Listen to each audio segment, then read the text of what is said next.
এ যেন এক স্বর্গীয় শহর, যেন প্রকৃতির হাতে আঁকা এক অপূর্ব সৃষ্টি। এমন শহর ছেলেও কি মানুষ চলে যেতে পারে? চারদিকে যত দূর চোখ চায়, শুধু স্বর্গীয় সৌন্দর্য আর শান্ত পরিবেশ। মনে হয় শুধু এই শহরটির দিকে তাকিয়েই সপ্তাহের পর সপ্তাহ কাটিয়ে দেওয়া যায়। তবুও আশ্চর্যের বিষয়, এত সৌন্দর্যের মাঝেও আজ এখানে কোনো মানুষের বসবাস নেই। সবাই শহরটি ছেড়ে চলে গেছে। সাংহাই থেকে প্রায় ৪০ মাইল দক্ষিণ পূর্বে হাংঝো উপসাগরের শেংশান দ্বীপে একটি ছোট গ্রাম হোটো ওয়ান।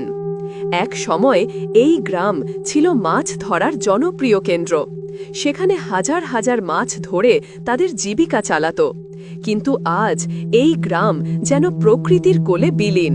ঘরের দেওয়ালগুলো লতা পাতায় ঢাকা, বাঁকা মাটির রাস্তা ঘাসে ঘেরা, আর ঘরের ভেতরের আসবাব কালের সাক্ষী হয়ে আছে।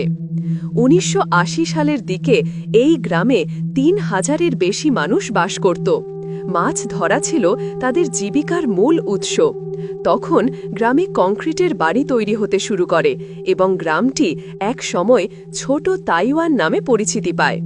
কিন্তু ৯০-এর দশকে দুর্গম অবস্থান এবং কাছের শহর সাংহাইয়ের সঙ্গে প্রতিযোগিতার কারণে বাসিন্দারা ধীরে ধীরে সেদিকে চলে যেতে থাকে। এরপর ২০০২ সালে গ্রামটি আনুষ্ঠানিকভাবে জনশূন্য ঘোষণা করা হয়। গ্রামের বাসিন্দারা শহরে পাড়ি দেওয়ার পর থেকে তাদের বাসস্থান দ্রুত ক্ষয় হতে থাকে। অনেক বাড়ির দেওয়াল ভেঙে পড়েছে, আবার কিছু বাড়ি লতা ও ঘাসে ঢাকা। মাটির রাস্তা দিয়ে এগোলে দেখা যায় ভাঙা বাড়িগুলো প্রাচীন মাছ ধরার বন্দরগুলোর সঙ্গে এখনও যুক্ত।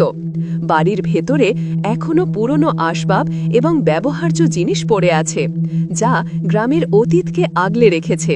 হোটো ওয়ান যে একবারে ফাঁকা তা নয়, এখনও সেখানে স্থানীয় কয়েকজন বসবাস করছে, কিন্তু তাদের আগের সেই মাছ ধরার ঐতিহ্য এখন আর নেই। পর্যটকদের পথ দেখানো এবং পানীয় বিক্রির কাজ করে তাদের জীবিকা চলে। ২০১৫ সালে হোটো ওয়ান চীনের সামাজিক যোগাযোগ মাধ্যমে ভাইরাল হয়।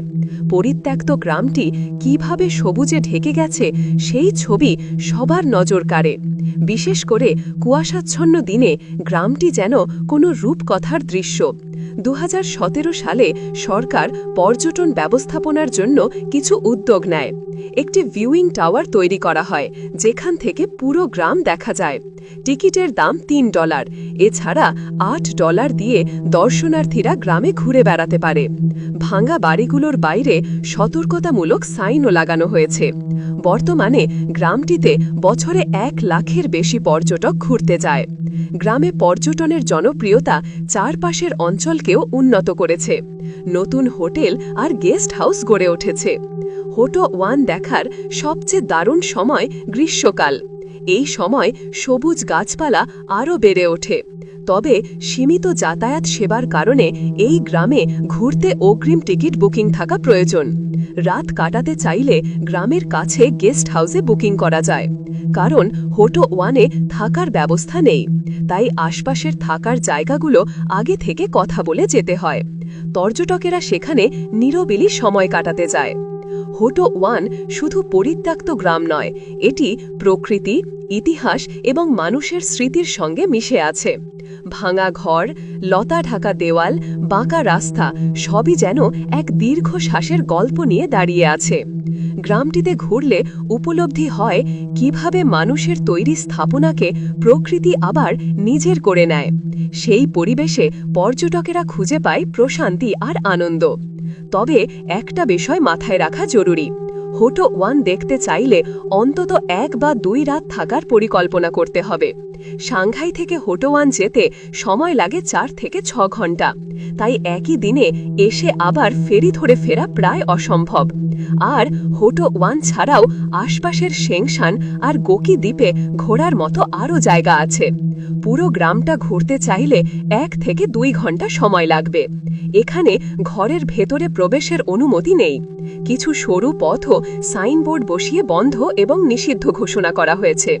তবু গ্রামটা ঘুরে দেখা মানে যেন ভিন্ন এক জগতে প্রবেশ করা, যেখানে মানুষের চিহ্ন মুছে যাচ্ছে ধীরে ধীরে আর প্রকৃতি নিয়ে নিচ্ছে সব দখলে। আপনার কি এই শান্তিপূর্ণ ও মনোমুগ্ধকর গ্রামটি পছন্দ হয়েছে? আপনি কি এখানে ভ্রমণ করতে চাইবেন?